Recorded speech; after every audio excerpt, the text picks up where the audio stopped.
സസിൽ നമസ്കാരം. കൂട്ടുകാരെ, നിങ്ങൾക്ക് കഥ കേൾക്കാൻ ഇഷ്ടമാണോ? എന്നാൽ ഞാനൊരു കഥ പറയാം. ഞാനിന്നിവിടെ പറയാൻ പോകുന്ന കഥയുടെ പേരാണ് ഉറുമ്പും പുളിച്ചാടിയും.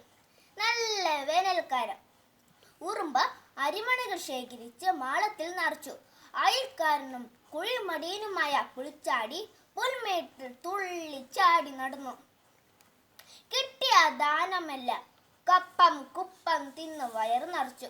അത് കണ്ട് ഉറുമ്പ് ചോദിച്ചു, ഈ ചെങ്ങാതി, കുറച്ച് അരിമണികൾ മഴക്കാലത്തേക്ക് വേണ്ടി മാറ്റി വച്ചൂടെ? നീ നിന്റെ പാട്ടിന് പോ ഉറുമ്പേ, എനിക്കതൊന്നും പേടിയില്ല. വായ്ക്കേറിയ ദൈവം ഇതേം തരും. കാലം മാറി, നല്ല തണുപ്പ്, പുറത്തിറങ്ങാൻ വയ്യ.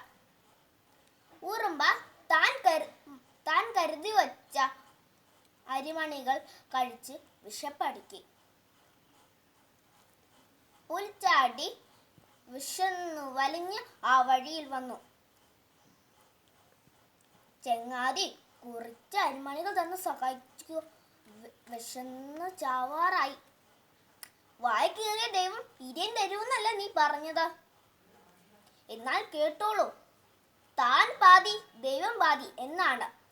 നമുക്ക് ചെയ്യാനുള്ളത് നാം ചെയ്താൽ തരാനുള്ളത് ദൈവം തരും. ഇത്രയും പറഞ്ഞ് ഉറുമ്പ് മുഖം തിരിച്ചു. പുൽച്ചാടി ലജ്ജിതനായി തല താഴ്ത്തി. ഈ കഥയോട് കുടുംബാണ്. സമ്പത്തു കാലത്ത് തൈ 10 വച്ച, ആപത്തു കാലത്ത് കാ 10 കഴിക്കാം. നന്ദി, നമസ്കാരം.